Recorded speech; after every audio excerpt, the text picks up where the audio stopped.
Ah, quite the synchronized act, wouldn't you say? It was an age of powdered faces, velvet cloaks, and monarchs who could end your bloodline with the flick of a jeweled finger. But beneath the crowns and corsets of Elizabethan England, something stranger ruled every interaction. Manners.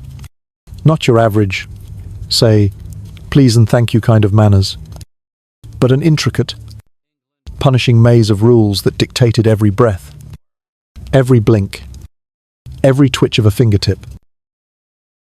To live in the late 16th century was to constantly walk a tightrope between honor and humiliation and one misplaced gesture. Yes, even a casual scratch or an ill-timed sneeze could lead to social exile, economic ruin, or worse, a lifetime of being labelled uncouth. Between the year 1558 and 1603, during the reign of Queen Elizabeth I, England was rising as a global superpower. The Navy ruled the seas, Shakespeare ruled the stage, and the Queen herself ruled everything else. But while power was being consolidated in palaces and parliament, in drawing rooms and banquet halls across the realm, another silent war was being fought over etiquette.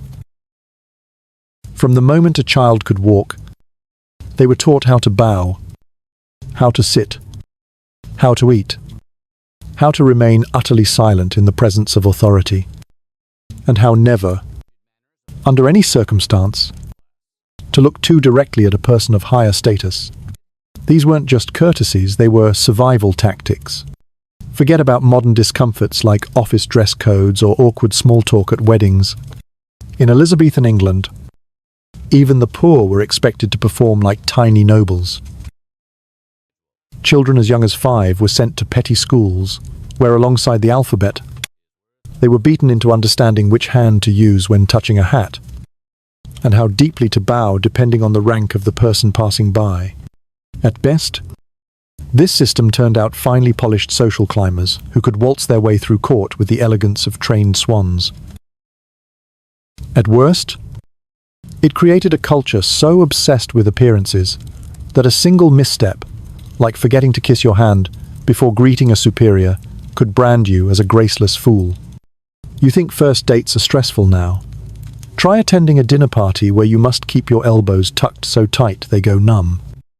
Resist the temptation to pet the noble's dog trotting beneath the table.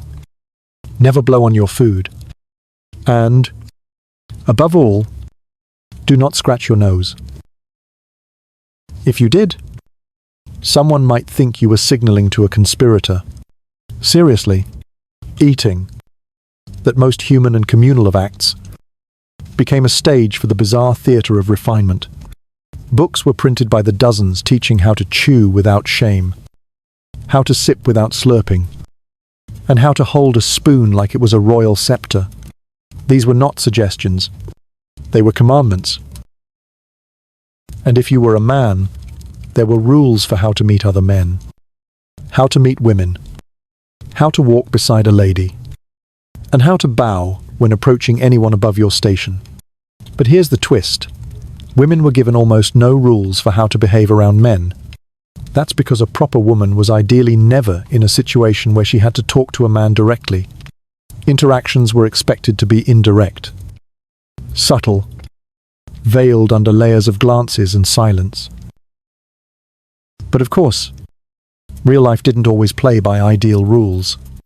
And so women, trapped between visibility and invisibility, were forced to improvise with the ever-present risk of being labelled improper. One wrong laugh, one gaze held too long, and your name might be whispered through drawing rooms for all the wrong reasons. Even the act of taking off your hat, a seemingly polite gesture, had its own choreography. You had to remove it with your right hand. Lower your arm slowly. Kiss your left hand, the one believed to be connected to the heart, and then hold your hat facing your right thigh to hide any embarrassing sweat stains. Do it too fast, and you look like a disrespectful upstart. Do it too slow, and you look like a mockery. The balance was maddening. and yet it was expected of everyone who dared climb the social ladder. Then, there were the rules for approaching the Queen. This wasn't just about deference, it was about survival. The Queen's guards were trained to kill at the slightest hint of a threat. So when one approached Her Majesty, you had to bow not once, not twice, but several times while keeping her on your right side, the side of honor. You were to kneel slowly, lift your cape to show your hands held no weapon, and never under any circumstance reach toward your waist or cloak. The ritual was both theatre and threat a performance to protect the body of the monarch, and a reminder that one false move could end yours. Even dances came with warnings. A noblewoman was instructed on exactly where to look while selecting a dance partner. Too low, and men wouldn't know if she was inviting them. Too eager, and she risked being considered promiscuous. One manual went so far as to advise women to lock eyes with the man they chose and hold that gaze, so no other man would dare rise. A single glance could cause scandal. A misinterpreted nod could lead to gossip. In a world where social status was everything, such things were not taken lightly. You might laugh now. You might say, surely no one took this all seriously. But they did. Because in the world of Elizabethan manners, grace was currency, and a slip of the tongue, or a slip of the foot, was as costly as treason. Even among the upper class, the rules were absurd. They paraded around in garments coded with meaning: fur for royalty, silk for nobles, dull colours for the rest, and those who violated these unspoken laws of fashion risked the wrath of both monarch and mob. So the next time you're worried about making a good impression, to be thankful you don't have to kiss your own hand, hide your sweat with your hat, or rehearse a bow deep enough to brush your knee on command. In Elizabethan England, one fart at a chamber recital could destroy your life. In today's world, at worst, you go viral. And honestly, that sounds a lot more forgiving. But don't relax just yet. In the next chapter, we go even deeper back to where it all started. A place where children were whipped into obedience, and where the first seeds of Elizabethan madness were planted, the schools of pain and politeness. Ready for bed? Let's keep walking. Before a gentleman could master the delicate art of gliding across a ballroom floor without creasing his sleeves, or bowing before a monarch without twitching from fear, he first had to survive the brutal crucible known as early childhood in Elizabethan England.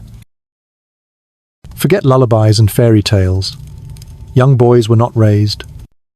They were forged, and the fire that shaped them into respectable men of manners was not love, nor leniency, but the relentless strike of routine, rote memorization, and more often than not, the rod, in an age when nobility was not just inherited but rehearsed. The performance began the moment a child could walk upright and keep his eyes down.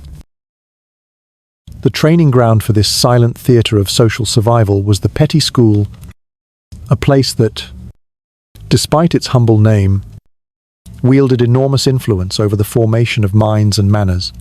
Boys, and occasionally girls, if their families could spare them from housework, were sent to these small local schools from as early as 5 years old. Though many were enrolled by 6 or 7, these schools were not grand institutions with cloisters and stone halls. More often, they were cramped rooms in the homes of literate neighbours, dusty corners of parish churches, or bare-boned chambers behind the local alehouse. Yet what they lacked in architecture, they made up for in rigour. A day at petty school began before the sun had fully stretched its fingers across the fields, and did not end until shadows long darkened the doorway. 12 to 13 hours of schooling was the norm, and within that crushing span of time, the young were expected to absorb not only the letters of the alphabet and the numbers on a page, but the unspoken laws of how to be seen and how not to be noticed at all. Reading and writing were indeed part of the curriculum, but they were merely vessels for something far more pressing: Christian virtue and social obedience. One could not understand etiquette. After all, without understanding sin, boys were taught that to speak out of turn was not simply rude, it was wicked. To interrupt, to fidget, to speak with pride, or to ask too many questions were not just breaches of decorum, but potential paths to damnation. Thus, manners were spiritualized. To kneel properly was to mirror the angels. To bow incorrectly was to flirt with disgrace. A stiff neck could be the mark of a rebellious heart, and a slouching posture might betray a slothful soul. The educators themselves were rarely saints. They were poorly paid, often frustrated, and sometimes violent. Discipline was not only permitted, it was expected. Teachers kept canes close by and used them liberally, not as a last resort, but as a rhythm to the day. The rod was seen as a tool of divine instruction. Spare the rod and spoil. The child was not a proverb. It was policy. A boy who failed to recite his verses with clarity might find himself bent across a bench, his back striped with welts before the ink dried on his next lesson. A child who dared to giggle, daydream, or let his eyes wander too far from his primer could be cuffed across the ear, dragged by the collar, or worse, made a public example to the rest. These beatings were not hidden or shameful. They were part of the education itself. The visible reminders that civility must be beaten into the flesh before it ever blooms in the heart. And yet, for all its cruelty, the system worked exactly as intended. By the time a boy reached 10, if he had survived schooling intact, he knew how to sit still for hours without complaint. He knew never to speak before being spoken to, never to look an elder directly in the eye, unless invited, never to laugh too loud or too freely. He understood that his body was not his own. It was a symbol, a tool, a walking expression of his family's hopes for upward movement. The way he bowed, the way he held a spoon, the precise distance he stood from another boy at the churchyard gate, all of these were rehearsed, corrected, and punished into precision. For the children of noble households, this early training was even more intense. Tutors were hired not just to teach Latin and scripture, but to cultivate an air of courtly restraint. These young noble sons were expected to one day serve in the presence of the Queen, to inherit titles, lands, and political duties, and so their bodies were trained like soldiers for war, not in swordsmanship, but in self-control. Lessons were drilled in how to walk without sound, how to kneel without wobbling, how to pass a goblet of wine without spilling a single drop. Eeuwige stures of grief were rehearsed, for a true gentleman must weep just enough at a funeral to appear tender, but not so much as to seem weak. Girls, while often excluded from formal schooling, were not spared from the yoke of etiquette. Within the home, mothers and elder sisters instructed daughters in the silent arts embroidery, soft speech, downcast eyes, and modest movement. A girl's worth was measured not in her wit or will, but in how gently she moved through the world. To rustle one's skirts too loudly, to laugh with teeth showing the B, to correct a man's mistake. Even when plainly wrong, these were not minor offences, but signals of ruin. A well-raised girl was a ghost of politeness, visible only when needed, and always silent when not. Behind all this training was a singular belief that order in the home would breed order in the state. A society that could control its children, mould their instincts, and train their every gesture would be a society that could maintain the great and terrible pyramid of rank upon which the Elizabethan world depended. There was no shame in being poor, but there was shame in being improper. Manners, unlike money, could be taught, and in a world as volatile as 16th century England, where war and plague could wipe away a family's fortune in a fortnight. Manners became a kind of insurance, a way to ensure your children could still serve, still marry, still rise. And so the schools of pain and politeness endured. They fed the great machine of hierarchy and harmony. They produced not merely educated children, but miniature nobles in posture, if not in birth. A boy who bowed well might one day dine with dukes. A girl who curtsied with grace might one day serve the queen. The promise was always there, whispered in the clap of a teacher's cane against a desk, or murmured through chapped lips as morning prayers were mumbled in the chill of a stone room. And when these children grew, they passed the rod to the next generation, repeating the rituals with eyes sharpened by fear and hearts hardened by repetition. They believed what they were taught, that discipline was love, that silence was strength, that manners were not just affectations, but the very bones of civilization. Whether that belief built a better world or merely made it quieter is something we must ask ourselves.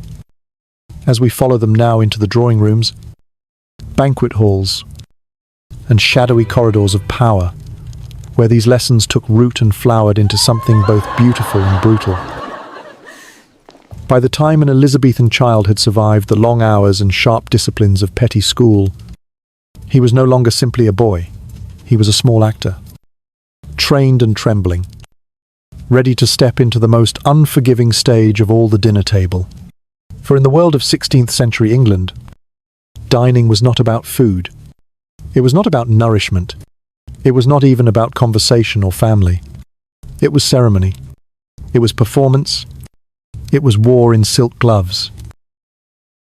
And those who entered this arena with unwashed hands, crooked cuffs, or the wrong kind of smile, would be remembered not as guests, but as disgraces. Meals in noble houses were elaborate affairs, often stretching over several hours and many courses. The table was not just a surface, it was a throne of etiquette. Every inch, from the gleam of a polished goblet to the drape of a guest's cloak across the back of a chair, was governed by invisible laws that bore the weight of generations. And though food was present in great abundance, roasted meats, sugared fruits, spiced pies, it was not the focus. The focus was control. Before you could even sit down, you had to pass the first test: your body. Your nails had to be clean, your hands washed and dried properly, lest you mark the linens with some invisible shame. Your clothing had to be of the appropriate length and fit. Men were advised to wear tails of equal length, for uneven garments suggested inner disorder. A man whose cape hung lopsidedly might be presumed to harbour thoughts of rebellion, or worse, poor tailoring. And once seated, the rituals continued with suffocating precision. Elbows, for instance, were strictly forbidden from touching the table, not just because they took up space, but because they symbolized laziness. An elbow was a burden placed on the host's hospitality, a sign that you were too comfortable, too relaxed. And in a world where every bite was a performance, comfort was the first step toward chaos. It was expected that you never reach for food across the table. Doing so was to invade the territory of your neighbor, to declare your hunger louder than your decorum. Instead, you waited. You waited to be offered. You waited for the right moment. And when your moment came, you took with the correct hand, using the correct implement, or, if none was provided, your fingers, cleaned and held delicately, like the petals of a lily. To eat too quickly was to appear gluttonous. To eat too slowly was to suggest distrust in the cook. To leave food behind was an insult. To clean your plate was considered greedy. There was no winning, only surviving.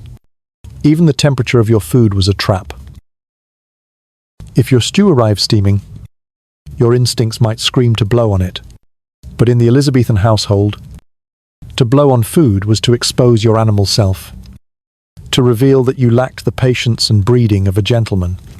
Instead, you waited. Let it cool. Let it settle. Let your hunger gnaw inside your belly in silence. And if, by misfortune or clumsiness, you happen to drop a utensil, spill a drop of wine, or choke on a bone, the room would go silent. Heads would turn, perhaps not openly, but certainly through glances, subtle and sharp as knives. No one would speak of your failure. Of course, that would be rude, but the silence was its own language, and you would feel it crawl across your skin like frost on a window pane. Animals, too, were part of the drama. In great houses, it was not uncommon for small dogs or cats to wander beneath the tables, to stroke them, to call to them. To so much as acknowledge their presence was seen as weakness, a lapse into childishness.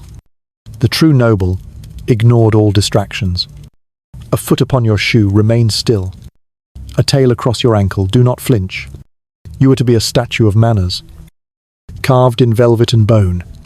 The truth was that the meal, for all its grandeur, it was a kind of test, a public examination of your inner discipline. If you could conquer your own hunger, your own impulses, your own awkward limbs and twitching fingers, then perhaps you could be trusted in court, in council, in command. This was not about bread and meat. It was about breeding and merit. It was a mirror held up to your soul, and if your reflection was found wanting, you might never be invited again. And hovering over all of this, like a ghost in pearls, was the figure of the Queen. Even if she was not present, she haunted every noble table. Her standards were law, Herteist, scripture. Every host sought to imitate her court's refinement, and so every guest was expected to follow suit. One could not simply sit and eat. One had to listen, wait, defer, and pretend that the ache of hunger was nothing compared to the horror of impropriety. Books were written on this, entire manuals dedicated to how one might behave at the table. They were sold, circulated, studied. Some were disguised as children's literature, teaching the young how to sit without fidgeting, how to accept a slice of bread without appearing too eager. Others were serious tomes, filled with instructions on posture, silence, and the precise moment one should dab the corners of the mouth with a linen cloth. These texts were not quaint or comedic in their own time. They were weapons of social mobility or barricades against it. There were those who failed. Of course. Who dropped goblets? Who laughed too loudly? Who leaned too far across the table, or reached for a plum before their betters had eaten? Their names would be whispered afterward. Did you see the boy from Norfolk touched his face 3 times before the bread was even served? And just like that, a reputation could curdle. Invitations would dry up. Alliances would grow cold. A future once golden would begin to tarnish. All because a young man dared to scratch his nose. And so mealtime became a theatre of silence, a dance of eyes and fingers and folded cloth. Even conversation, when allowed, was structured. One did not speak unless addressed. One did not interrupt. One did not correct. If a nobleman misnamed the wine, you smiled and said nothing. If your neighbor spilled grease on your sleeve, you pretended it had not happened. Grace was not in the gesture, it was in the restraint. The entire meal was a rehearsal for life at court, unseen battles fought with smiles. Diplomacy served in courses, as the candles burned low and the servants began to clear away the final dishes. Guests would rise, not all at once, but in silent choreography. Cloaks would be straightened, gloves retrieved, hats, of course, donned with the right hand and the proper bow. And as the evening drew to a close, those who had performed well would leave with nods and promises. Those who had failed would leave with questions. Would they be invited again? Would their misstep be forgiven? Or would this be the first quiet crack in the facade of their ambition in Elizabethan England? To dine was to be judged, and the judgment was never loud, never spoken, but it echoed, long after the plates had been cleared. Next, we'll step into another perilous dance, this time not with forks and goblets, but with glances and gestures. For in the halls of nobility, it was not only your posture that was watched, but where your eyes wandered, and whose hand you dared to take. The dance floor is waiting. Step lightly. The air inside the noble hall shimmered not from heat but from tension, as candles flickered behind stained glass and tapestries rustled with the breath of waiting. The dance floor, polished, deliberate, deceptively open, was not a place for pleasure. It was a trap, a velvet-lit arena in which every movement, every glance, every misstep had consequences. Here, a man might rise in the Queen's esteem with one measured bow, or lose his family's honor with a clumsy hand. And for women, the stakes were even higher. The ballroom was where fates were sealed. Reputations were made or shattered, and futures either quietly opened or slammed shut. Unlike in our modern world, where dancing is seen as an expression of joy or flirtation, Elizabethan dancing was a language, and it was one written in silence, translated through posture, precision, and above all, control. It was not enough to move gracefully. You had to move with meaning. You had to know, without asking, when to approach and when to retreat, who was watching and who must be watched. The rhythm was not just in the music, but in the hierarchy, and it pulsed through the floor like a heartbeat. The process began long before a single foot touched the wood. A man did not simply walk up to a lady and request her hand.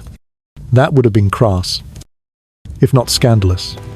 Instead, there was a sequence, a silent ritual passed down through the years like a whispered prayer. First, he had to stand at a respectful distance, neither too close nor too far. Then, he had to make eye contact, briefly but clearly, not too long, not too eagerly. A glance too intense might be interpreted as hunger, too timid, as weakness, just enough to say, "I have chosen you. Do you choose me?" But even the eyes could lie. Manuals of the time warned young ladies to keep their gaze level, to not let their eyes fall so low that their suitor could not be sure she was looking at him. If her eyes wandered, if she cast her glance too far down or too wide, she risked chaos. Men might rise from their seats unsure if they had been summoned. Two might approach at once, and for a lady to cause such confusion, even accidentally, was to be branded indecisive at best, flirtatious at worst. Once contact was established and accepted, the next trial began. The invitation. A small bow, a hand extended, palm up. The woman would respond in kind, placing her fingers lightly upon his, not grasping, not pulling, just touching, like a petal rests on the surface of water.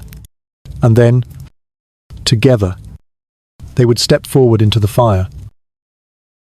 The dances themselves were not wild, impromptu things.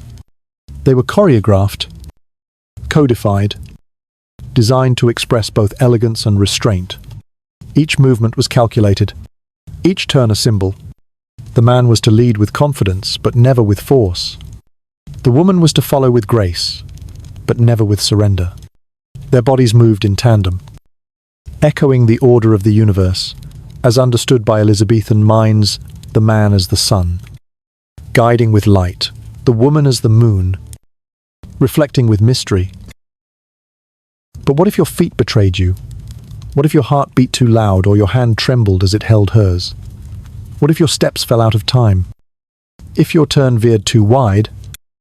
If your bow was a second too late? Then your dance was over, not just for the night, but perhaps for the season, for the year, for your future. You had shown yourself incapable of harmony, and no matter how rich your house or proud your name, you would be remembered as the one who stumbled. For women, the dangers were subtler and crueler. She might perform the dance flawlessly. Her movements, a poem in motion. But if her eyes lifted too soon, if her smile lingered too long, she risked being read as wanton. A well-placed glance might win her the attention of a noble. A misplaced one might win her the suspicion of every matron in the hall. In that world, a woman's virtue was not just in her body, it was in her restraint. And on the dance floor, that virtue was always on display. Even the watching crowd had rules. To clap was vulgar. To comment was forbidden. Instead, the audience watched in silence. Faces carved in judgment. They noted who danced with whom, how closely, how confidently, and what those choices implied. For a man of low birth to dance with a lady of higher rank was bold, but if he executed the steps with excellence, he might just pull it off. If he faltered, it was social suicide. For a widow to dance too often might raise questions about her mourning. For a young girl to dance too little might raise questions about her worth. And then there were the unspoken scandals. The times when a man reached for a hand and found it already promised. The moments when two ladies both turned their eyes toward the same suitor. The frozen seconds when no one stepped forward at all, and a woman stood alone at the edge of the floor. Her cheeks colouring not from exertion, but from shame. No one spoke of these incidents, but everyone remembered. Reputation in the Elizabethan court was a slow-burning fire, and a single misstep could be the first ember. Some tried to resist it all. There were those who refused to dance, citing injury or piety, but such refusals were rarely accepted at face value.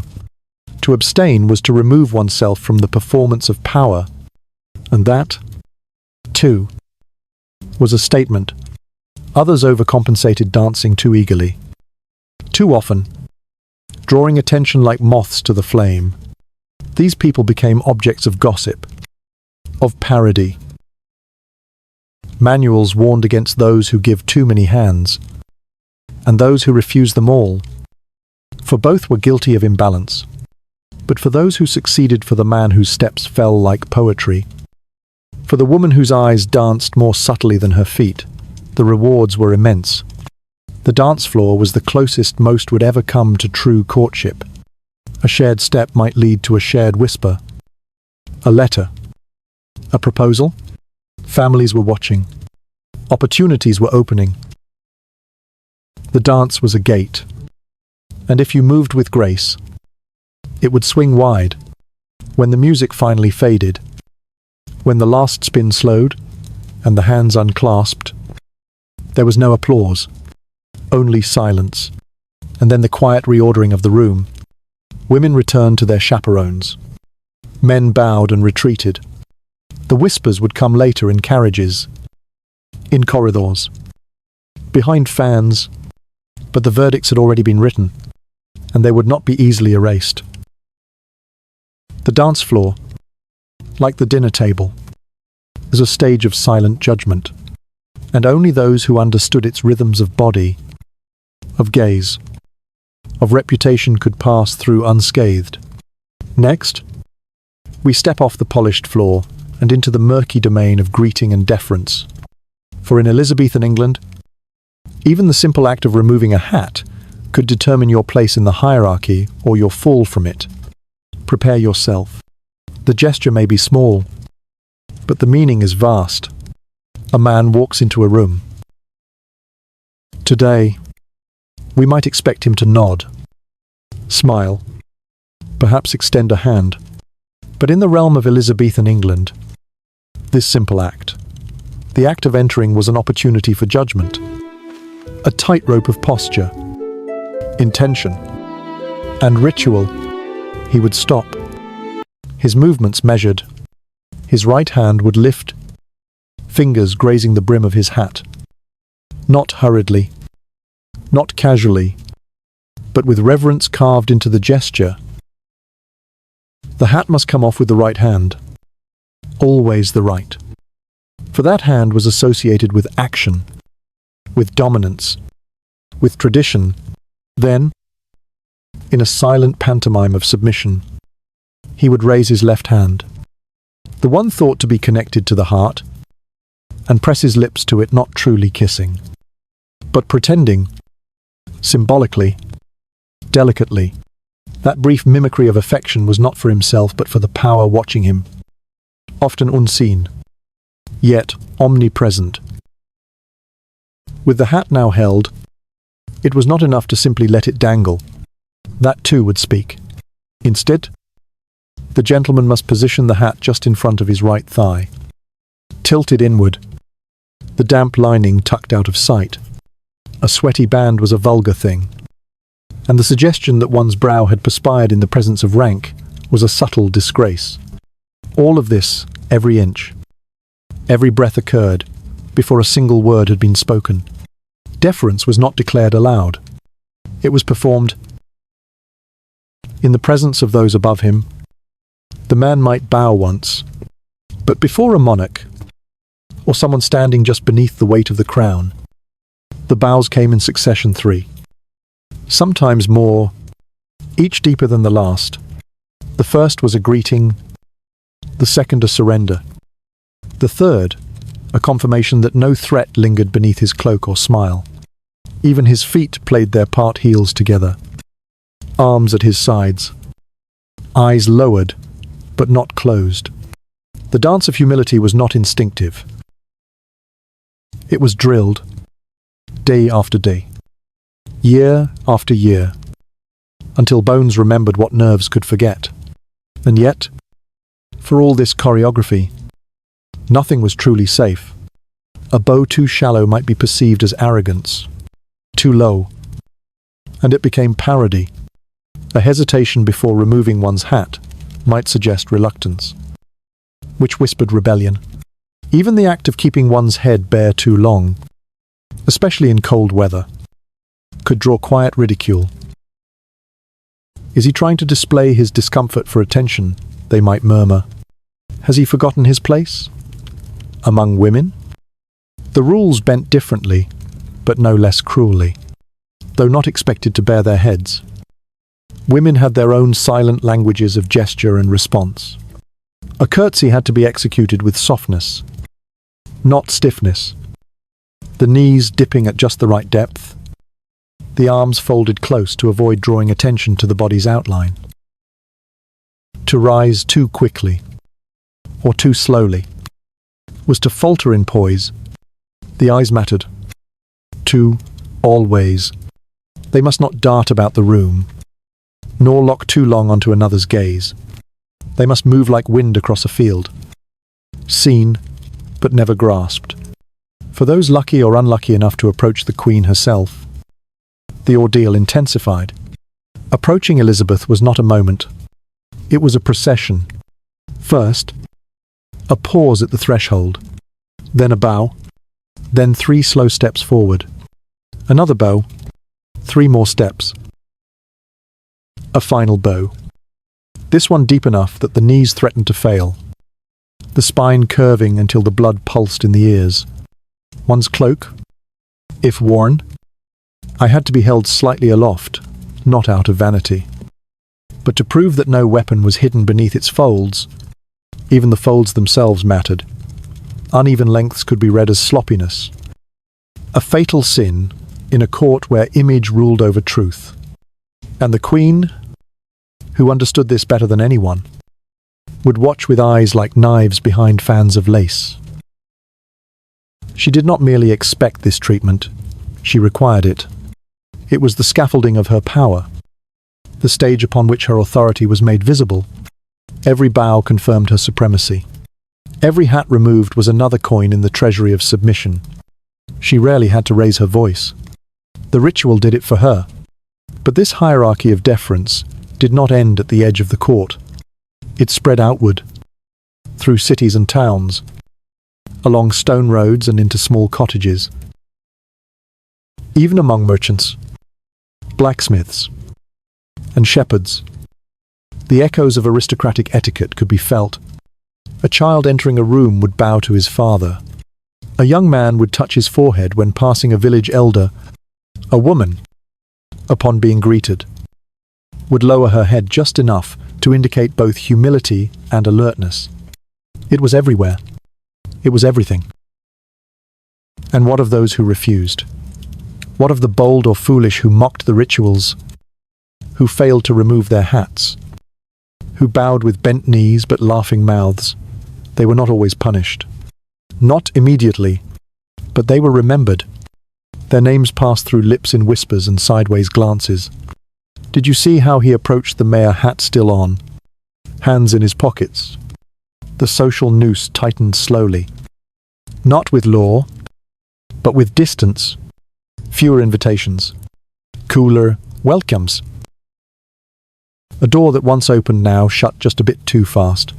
For in this world, where the monarch sat not just on a throne, but in the minds of every citizen, manners were the currency that bought survival. They were not pleasantries. They were protection. They shielded one from suspicion, from scandal, from the subtle violence of exclusion. And once you fell, once your bow was crooked, to your hand kiss, too casual, it was nearly impossible to climb back up. So they rehearsed, in mirrors, in dreams, in childhood games and fireside fables. They practiced removing hats and offering their hands with the right weight and warmth. They taught their sons. They warned their daughters. For the body was a message, and in Elizabethan England, the wrong gesture could write your downfall in silence. Even now, across centuries, we feel the echo, a nod, a handshake, a door held open. We believe we are free from their meanings, but we are not. We still bow, still lower our eyes, still whisper respect in our movements. Only the names have changed. The rules remain hidden, waiting. There was a moment, sometimes, when even the most carefully composed gentleman would falter. His eyes would glance to the side. His foot would twitch against polished leather, or his fingers would fumble at the hem of his cloak, and in that instant, the illusion of mastery would crack. For in Elizabethan England, there was no respite from performance. Not in the school, not at the table, not on the dance floor, and certainly not in the presence of the Queen. But even beyond all of these formal rituals, there existed a deeper, more instinctive gesture of submission that defined the age more than any other, the kiss of the hand. Not to another, but to one's own. It sounds ridiculous now, absurd. Even but in that time, the act of kissing your own hand in the presence of social or royal authority was not only expected, it was sacred. And failure to do it properly, or failure to do it at all, could be interpreted as insolence. It began, always, with the eyes, before the hand was lifted, before the lips moved. There had to be acknowledgement silent, internal, practiced. The man must first register who stood before him was this person, a social equal, a superior, or someone so far above his station that even breath in their direction must be measured. Then, with an inward breath, he would slowly raise his left hand, the one believed to be connected to the heart. That mattered. It always mattered. The right hand might be used for action, for battle, for trade. But the left hand was for reverence. It was the vessel of sincerity. A kiss delivered upon the left hand carried the weight of feeling, of loyalty, of purity. But the hand was not kissed truly. That, too, would be crass. Instead, the lips hovered, or brushed just barely against the knuckle, a whisper of skin on skin. The gesture was more important than the contact. the meaning more vital than the sensation. In that suspended space, between intent and completion, a lifetime of social expectation was condensed. The gesture said, "I know my place." It said, "I recognize your power." It said, "I will not challenge what has been written in the stars and stitched into my name." This ritual was performed so often, in so many settings, that it became a kind of social shorthand. Enter a room, kiss your hand. Greet a noble, kiss your hand. Take leave of a gathering, kiss your hand. There were men who practiced the motion alone at home, refining the angle, the timing, the exact elevation of the elbow. Manuals and tutors advised young boys on how to bend the wrist, how to soften the fingers, how long the eyes should remain cast downward after the act. Too fast, and you were flippant. Too slow, and you seemed mocking. There was a science to it, a poetry, a suffocating precision that brooked no improvisation. And yet, the hand kiss was not without its detractors. Even in its heyday, some writers and observers noted how ridiculous it had become, how men would perform the gesture with exaggerated flourish, kissing their own hands so frequently and so passionately that it bordered on self-idolatry. Satirists wrote verses mocking those who bowed and kissed, so often they left smudges on their gloves. But satire did not arouse expectation. If anything, it reinforced it. For in mocking the absurd, they only reminded the world of the rules beneath. There was also a darker edge to the gesture, one rooted in fear rather than respect. To forget the hand kiss in the wrong company, or to omit it in haste, could brand you as untrustworthy. If he does not kiss his hand to a lord, they would whisper, "What else is he capable of refusing?" The gesture became a symbol not just of humility, but of submission to a broader order, an acknowledgement that you were willing to participate in the great theatre of hierarchy. Those who refused to play were not admired for their boldness. They were watched, they were excluded, eventually, they were erased. But there were layers, always layers. A courtier might kiss his hand more deeply before a powerful duke than before a lesser knight. He might hold the kiss longer when addressing a visiting ambassador, signaling that his loyalty was not only national, but strategic. In rare cases, a man might lift his hand to kiss it without intention, a reflex drilled so deeply into his muscle memory that it emerged even when unneeded. Children copied the gesture from their fathers, not knowing why it mattered, only that it did. Servants mimicked it in the kitchens, laughing in secret, then performing it with rigid care when the master passed by. And above it all, the queen, she, who required no motion, but demanded everyone. She, whose presence elevated the meaning of the gesture from polite to sacred. To kiss one's hand in front of Elizabeth was not only to honour her, it was to preserve oneself. For the Queen was both mother and blade, sovereign and symbol, and to fail in even the smallest motion of respect was to risk a cold dismissal from favour, and favour, oncelost, was rarely regained. Those who excelled at the art of deference, the hand kiss, the bow, the silence rose quickly. They were invited to dine, to hunt, to stand near the fire in winter, to whisper in corners without being chased away. Their names were remembered, written in ledgers and spoken over goblets. Those who stumbled, whose hand lingered too long, or whose eyes lifted too soon were left behind, their names vanishing like dust swept from the steps of the palace. But what makes this gesture so haunting is not that it was imposed, but that it was believed. Men truly thought it meant something.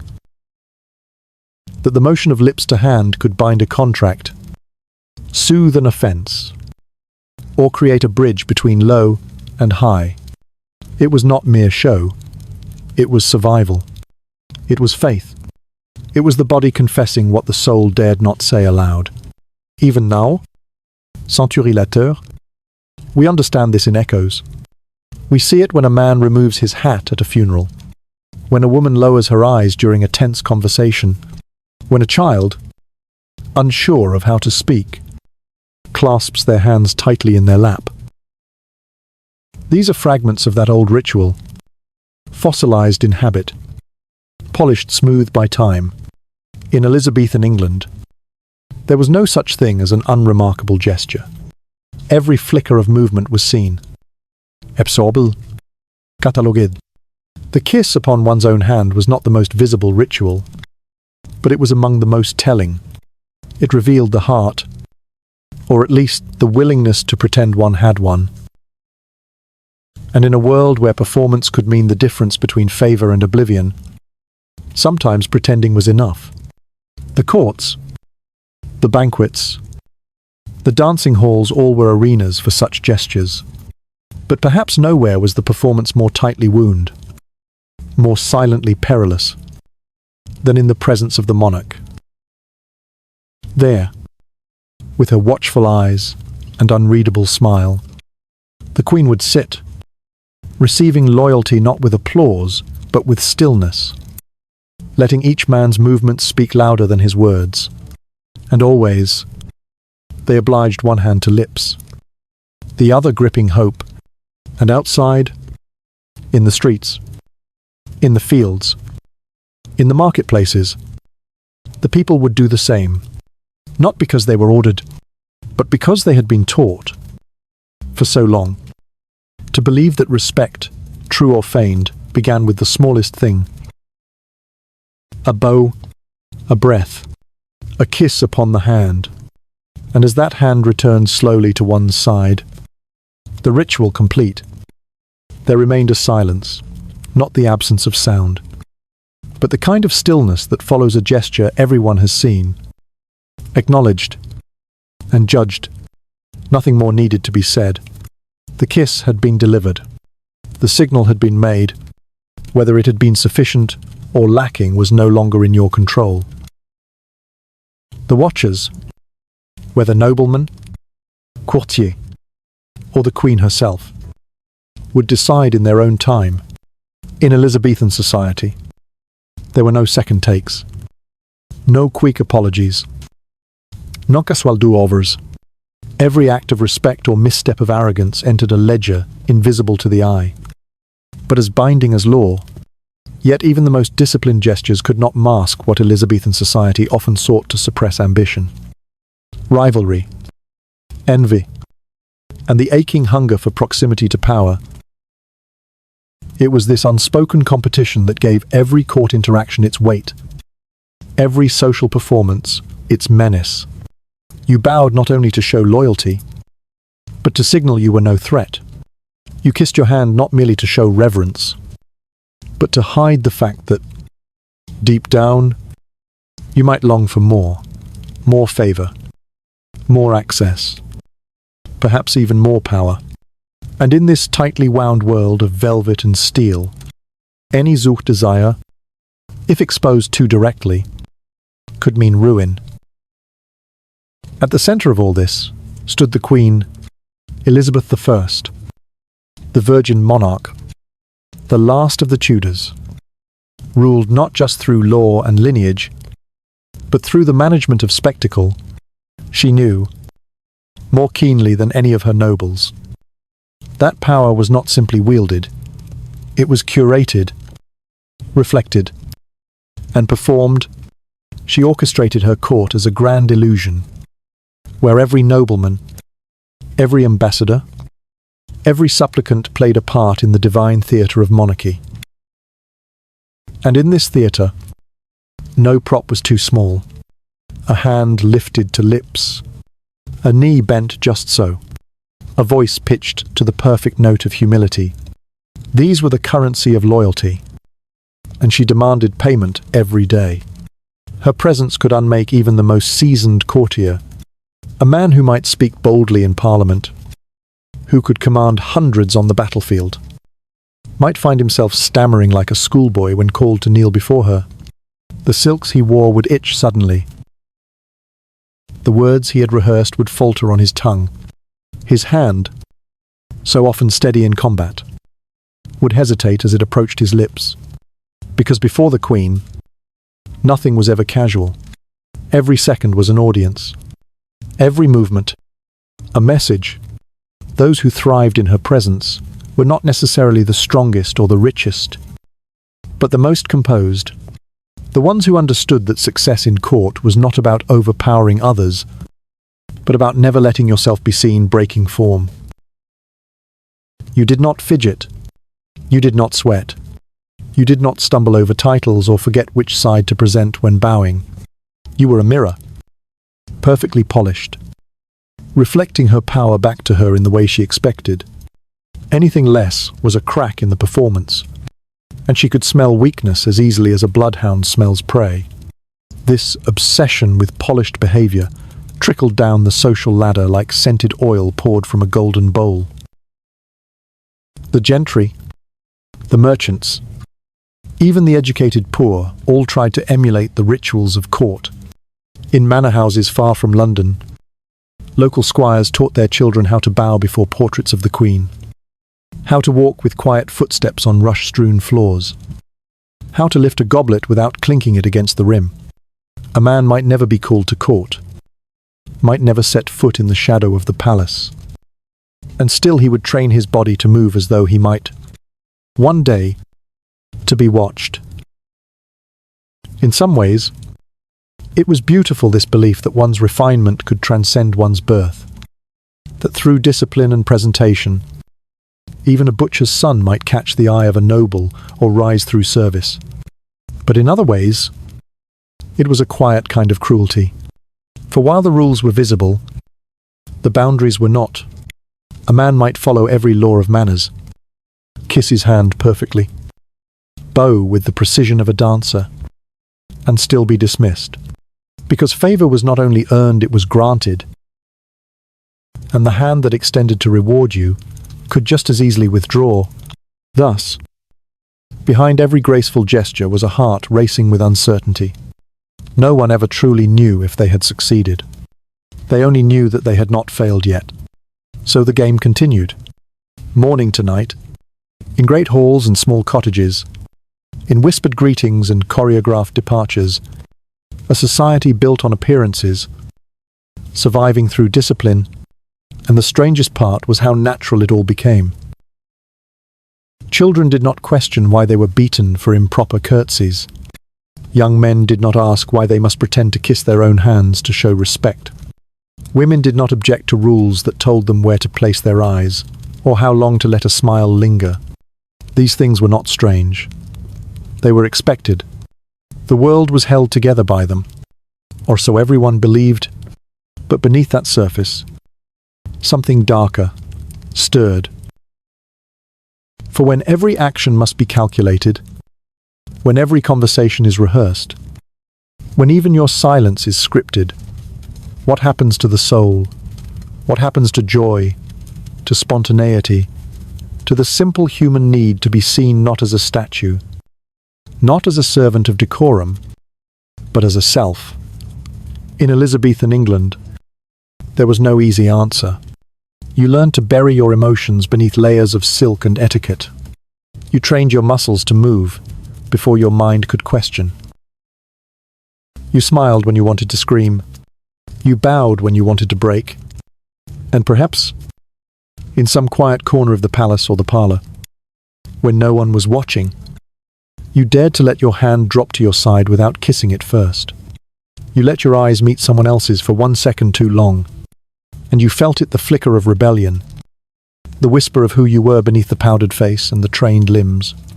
But then the moment passed. The mask returned. The performance resumed.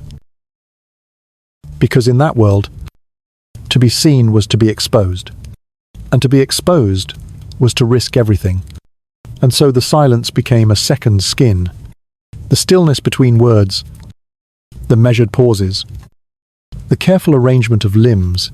It was all woven into the very fabric of one's being, until the performance no longer felt like performance, but survival.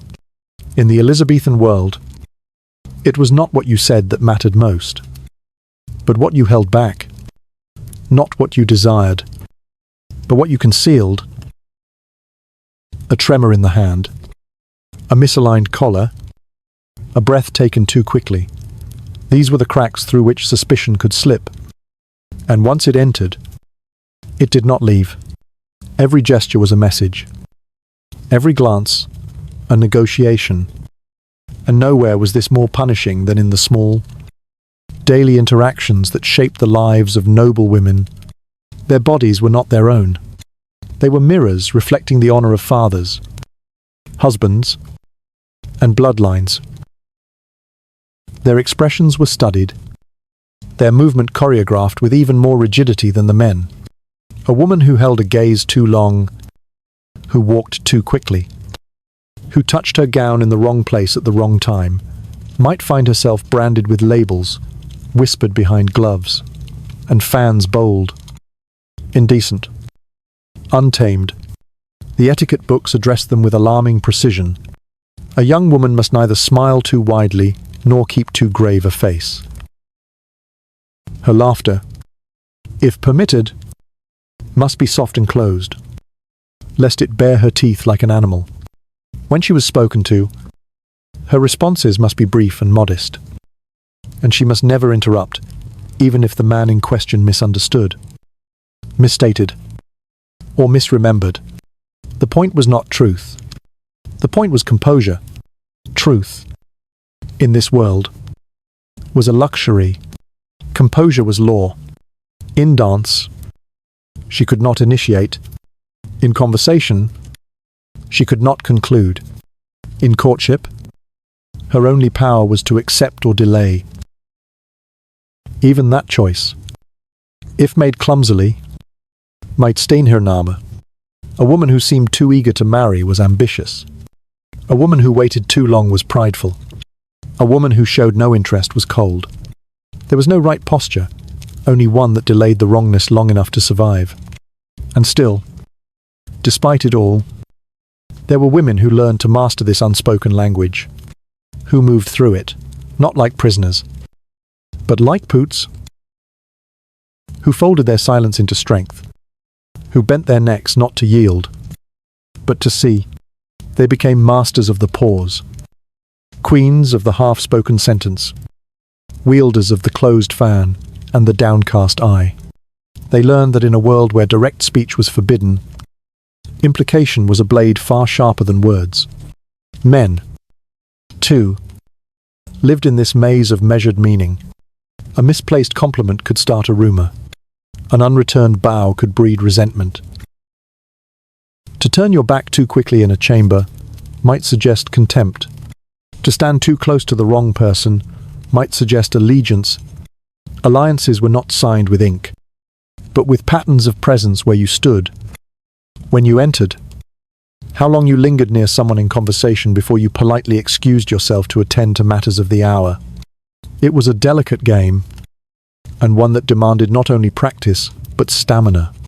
You did not simply learn how to behave. You learned how to behave all the time, even in illness, even in grief, even when your heart was breaking. The rules did not yield to pain. If you lost a child, you were still expected to greet the Queen with a steady voice. If your estate was crumbling under debt, your bow must still be precise. If your name was being whispered in corners, your smile must not twitch. Control was everything, and if you failed to maintain it, you proved you had never truly belonged. What made it most cruel? Perhaps, was the way this performance erased the self. There were boys who never learned what it meant to move freely. Girls who never heard their own laughter unmeasured. There were courtiers who spent decades mastering every rule of behavior, only to be cast out by a single moment of misjudged tone or misunderstood gesture. And there was no appeal. In this world, you could not say, "I meant no harm." What mattered was what was seen, what was perceived. The truth of your heart held no weight against the movement of your hand, and so the world became quieter, not in sound, but in self-expression. People learn to fold themselves small, to tuck away their hungers, their grief, their joy. They learn to wrap themselves in the invisible silk of civility and to hold it tight, even when it choked. And behind the pageantry and poetry, behind the dances and dinners and immaculate greetings, there was something hollow, a quiet grief that came from living too long as someone else.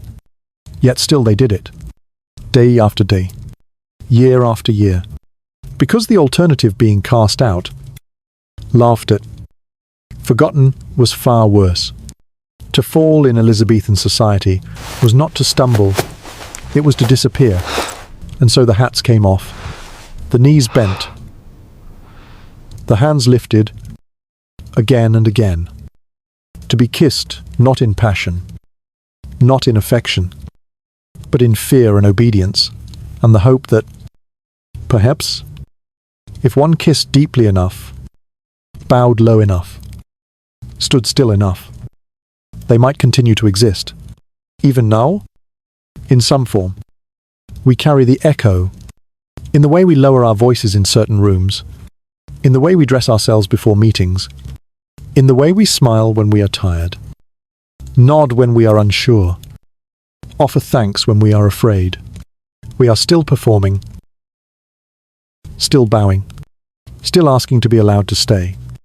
And somewhere, perhaps, there is still a part of us that lifts the hand, presses it gently to our lips, and hopes without knowing exactly what for. But what, truly, were they hoping for? Was it favor? Was it love? Was it survival? Scraped out between silence and spectacle? Or was it something deeper, still, a yearning not merely to belong, but to be safe in the eyes of power? In Elizabethan England, where danger did not always come with drawn swords but often arrived wrapped in velvet and pleasantries, safety was the most precious illusion of all. And the surest way to preserve it was to master the art of appearing smaller than your ambition, humbler than your thoughts, more obedient than your instincts. This meant that even joy had rules. One could not laugh too loud at court. There was a proper volume, a rhythm to mirth. It must be refined, close-lipped, expressed more through the eyes than the mouth. To erupt with laughter, as one might in a countryside feast or a tavern gathering, would mark you instantly as unrefined, possibly dangerous. Even celebration was a performance to clap too early, was impatience. To cheer too freely was to seem hungry for attention. In the presence of power, you were expected to react not as yourself, but as a polished shadow of the person you were behind closed doors. And behind those closed doors, where servants whispered and walls listened, the weight of the performance did not lift, it merely changed shape.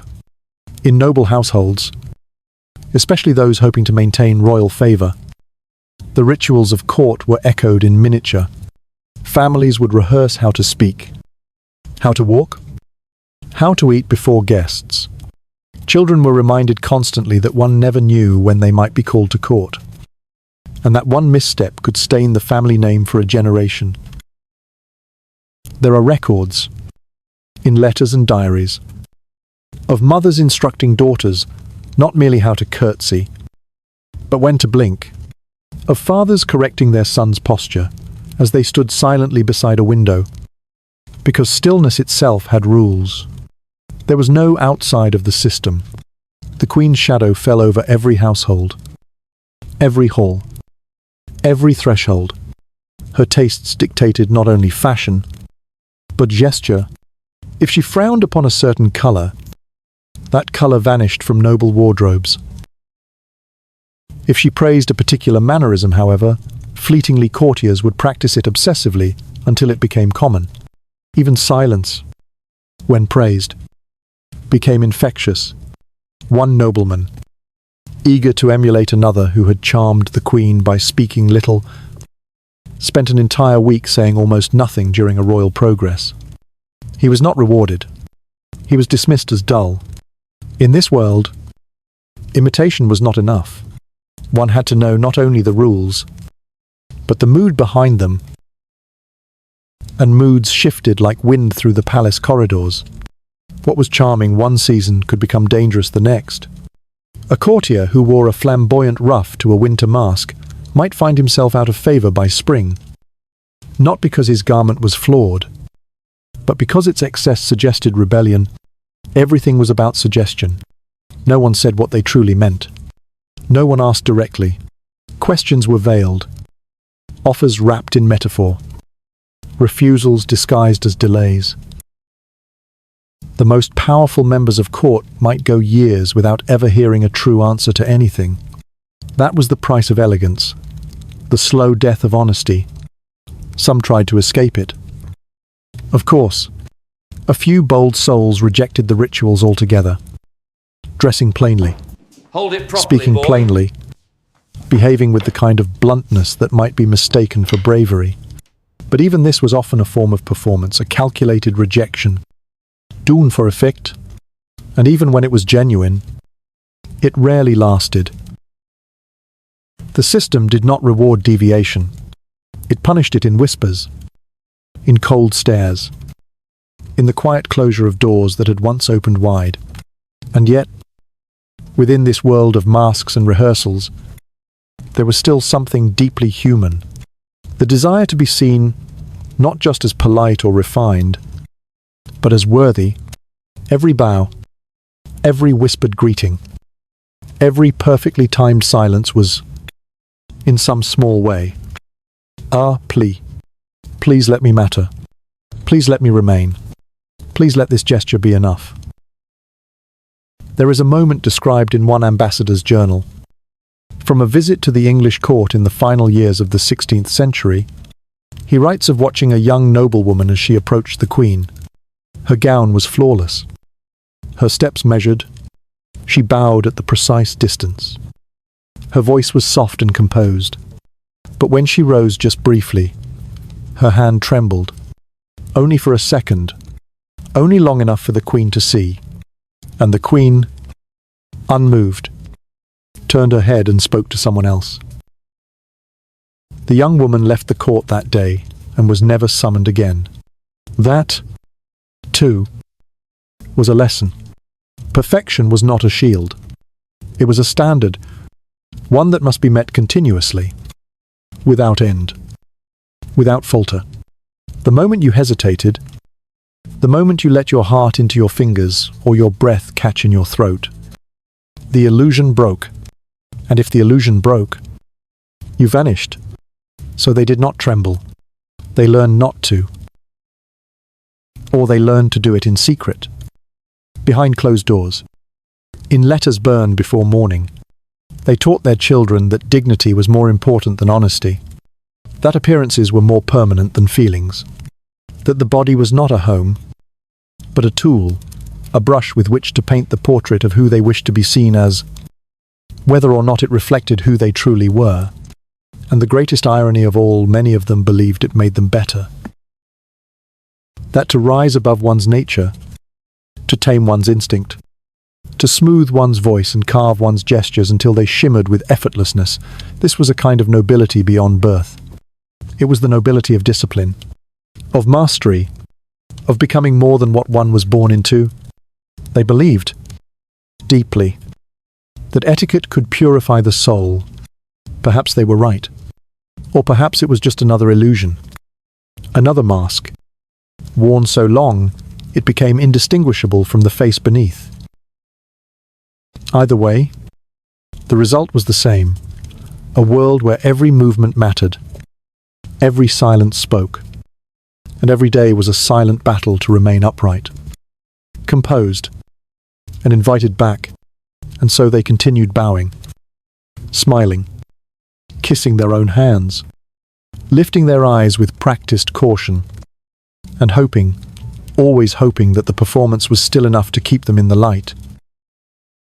Long before a single word was exchanged, before the first curtsy or bow or kiss upon the hand, a person in Elizabethan England had already spoken volumes through the cut of their cloak, the depth of their colour, the texture of their sleeve, and the glint of fabric beneath candlelight.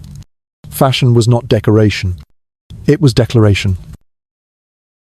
It was a codified language, more rigid than grammar and more punishing than law, by which status, ambition, submission, and defiance were communicated without uttering a sound. And in a court where the wrong glance could unravel your reputation, the wrong stitch could very well erase your name. To understand Elizabethan dress is to understand the architecture of social fear. A man did not simply clothe himself for warmth or beauty. He clothed himself to survive. Fabrics were ranked, regulated, and restricted by royal proclamation. Certain colours belonged to the crown. Certain furs were the sole right of nobility. Silks, velvets, damasks, and cloths of gold shimmered, not because they were beautiful, but because they were dangerous to wear without permission. Sumptuary laws, Your Majesty, passed and enforced with vigour, dictated exactly who could wear what. To step outside the limits of your station by donning a ruff too wide, or a jewel too many was, not just vanity. It was social trespass, a challenge to the hierarchy, a silent threat, and yet people did it anyway. In great houses across the kingdom, tailors whispered secrets like smugglers.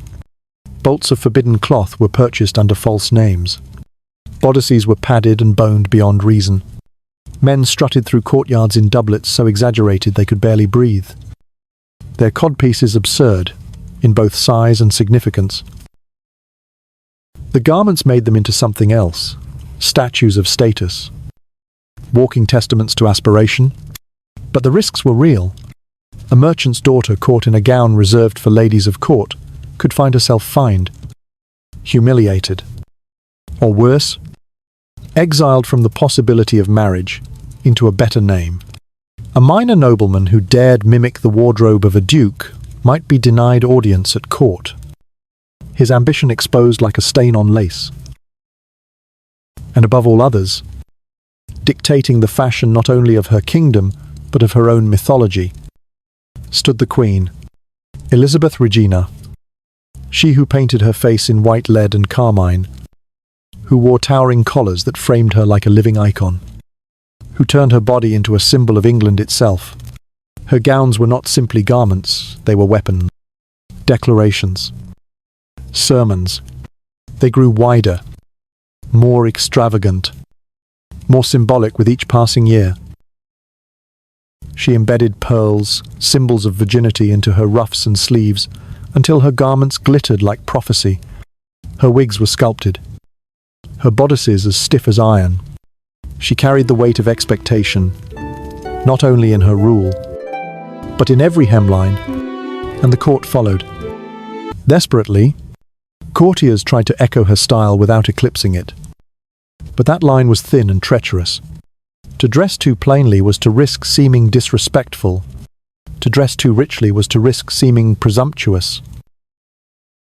A woman who appeared in colours too similar to the Queen's might be dismissed as imitative. One who stood out too much might be accused of seduction. Even the choice of accessories could damn you. Fans were flirtatious. Gloves were statements. Jewelled pins could be read as pride. There was an infamous tale whispered through corridors of a lady who had commissioned a gown of iridescent blue, unaware that the Queen intended to wear a similar shade to a winter mask.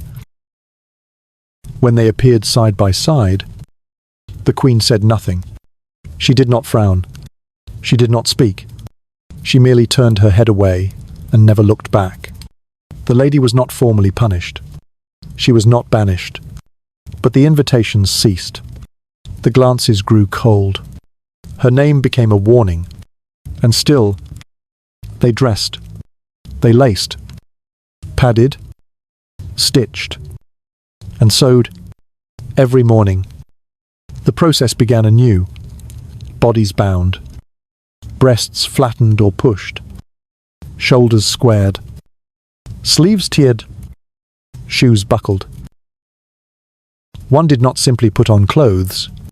One assembled oneself like armour, like theatre, Like prayer, even in illness, fashion did not yield. There were nobles dying of fever who still demanded to be robed before physicians arrived.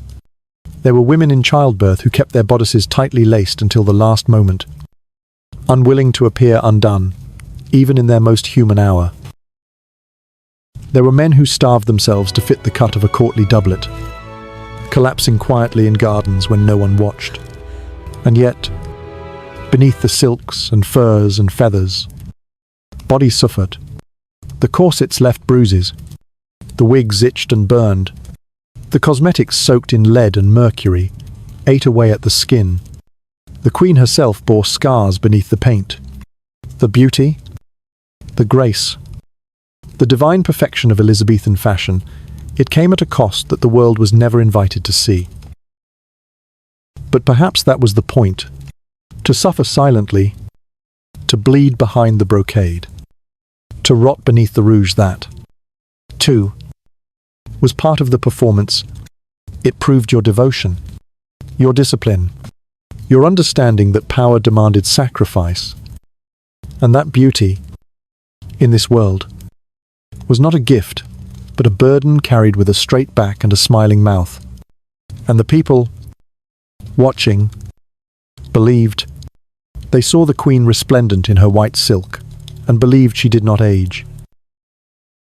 They saw the nobleman gliding across the chamber, and believed he had never hungered. They saw the lady in her rose-pink gown, and believed she had never bled. They believed because they wanted to. Because in a world ruled by appearances, to see beyond the surface was to risk despair. So they wore their masks.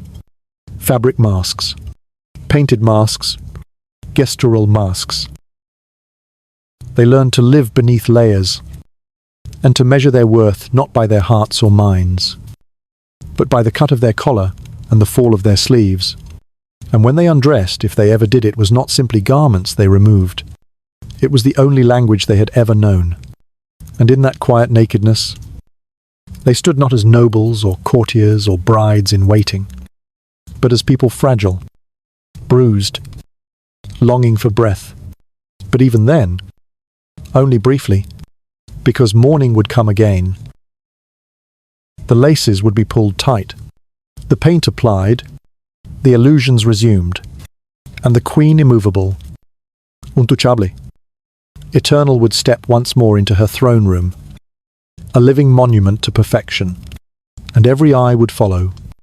They followed not just because she was queen, but because she was the ideal made flesh, because in a world where chaos lurked behind every curtain and disease crawled through every alley, her presence, her image, her stillness, gave the illusion of order. She never wavered. She never aged. Not in public. She never faltered. Never wept. Never arrived without being already transformed into something more than human. And so they followed, because they needed to believe that such control was possible, that such distance from despair could be achieved by powder and posture and the perfect arrangement of jewels. The queen did not merely lead her court. She hypnotized it. She became a fixed star around which all others orbited, and to draw too close, whether in opinion, attire, or ambition, was to burn. And yet everyone drew close, compelled by the gravity of power, wrapped in gold thread and silence. The court moved around her in carefully choreographed circles, each person knowing when to speak, when to bow, when to vanish. Those who forgot were forgotten. And still, beneath it all, the human heart pulsed. Beneath the corsets and codpieces, behind the ruffs and rosaries, something softer persisted, something wild. In the dark corridors, in gardens after dusk, in the briefest moments of solitude, between appearances, there were sighs. There were confessions whispered into linens, tears that never dared fall in public. There were servants who dressed their lords and ladies in silence, knowing the bruises they were asked to hide. There were scribes who wrote words for nobles too frightened to speak them. There were children taught to stand straight, before they were ever allowed to run. And all of them, every soul in that glittering, suffocating hierarchy, knew that they were being watched. Not just by the Queen, not just by their rivals, but by something greater, more enduring. Reputation, history, the expectation of a world that would not forgive, would not forget, would not allow them to be simply human.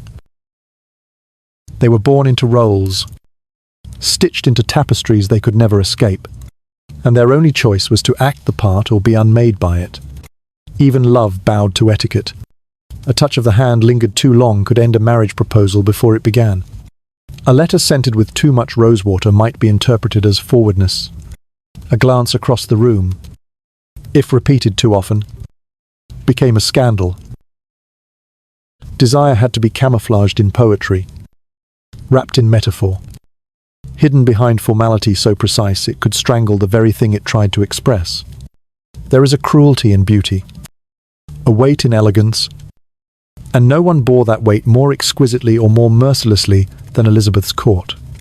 They danced, dined, paraded, performed, and all the while, they carried entire lives beneath their garments. Entire selves no one would ever see, and perhaps that is the tragedy of it.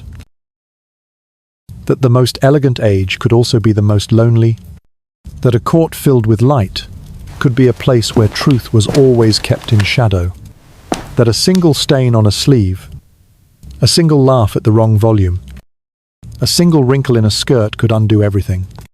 In that world, to be flawless was not an aspiration, it was the minimum requirement. So they continued, generation after generation, perfecting their silence. Girls were taught how to sit still before they were taught to speak. Boys were taught how to draw a sword before they were taught to cry. And the Queen, ever eternal, ever distant, remained untouched. Unknowable. A mirror of everything they had to become, and everything they could never truly be. Until one day, she was gone. And when Elizabeth died, the court did not collapse. It held its breath. It straightened its sleeves. It adjusted its collars. And it kept dancing. Because the rituals did not die with her. They never do. Close your eyes, just for a moment, and imagine a long corridor of polished stone, echoing softly with the footsteps of 1,000 people who no longer walk this world. The light is low. The air is scented faintly with rose oil and wax. At the far end of that corridor stands a door ornate, silent, impossibly heavy, and behind it the world of Elizabethan manners, now quiet, sealed behind time like a gown folded in cedar and forgotten. We have spent 8 chapters wandering through that world. We've watched children flinch beneath the rod, seen noblemen bow until their knees ached, listened to women hold back their words until their voices thinned into silence. We've seen gowns so heavy they left bruises, shoes so narrow they warped bone, etiquette so intricate it left no space for breath. We have walked through drawing rooms that were battlegrounds, banquet halls that were trial courts, gardens where eyes were weapons and whispers, more dangerous than swords. And now, as the noise fades, all that remains is this stillness. It is a strange and solemn thing to realize that an entire way of life so carefully constructed, so rigorously maintained, could vanish with such ease. Not in a single night, not with fire or blood, but slowly, over generations. Like perfume losing its scent, like lace yellowing in a drawer. The rules that once governed every finger, every syllable, every breath now remembered only as curiosities, oddities, subjects of amusement and disbelief. But were they so different from us? We, too, perform. We dress for approval. We choose our words carefully in meetings. We hesitate before speaking the truth aloud. We lower our voices in churches, in hospitals, in courtrooms. We post photographs curated down to the inch. We smile when we ache. We bow not in body, perhaps, but in tone, in gesture, in the daily softening of ourselves to be more acceptable, more polite, more safe. The lace may be gone. The ruffs may be folded into museum drawers. But the performance has not ended. It has only changed stages. In that way, perhaps the Elizabethans were not so absurd. Perhaps they were simply honest about the artifice. They knew life was a game of masks. And instead of pretending otherwise, they elevated the mask to a sacred ritual. And in doing so, they made it beautiful. Terrible. Yes, but beautiful. And yet, beneath the masks then and now, what has always remained is the same. The human need to be seen, to be accepted, to belong.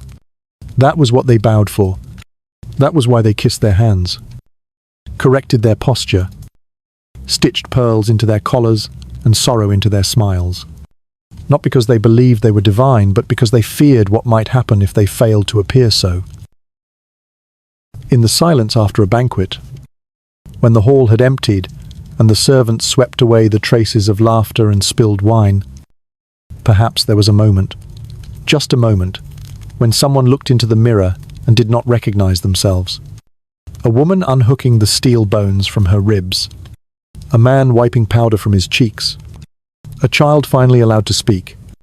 And perhaps, in that fleeting moment, they whispered the truth. If only to themselves, I am tired. So let us whisper it. 2. Let us recognize them not as strange creatures from a faraway time, but as people exhausted, proud, hopeful, afraid. Let us remember not just the rules they followed, but the dreams they buried to follow them. Let us honor their performance without forgetting the cost. And let us, as we rest our heads tonight, to be a little more gentle with the parts of ourselves we hide.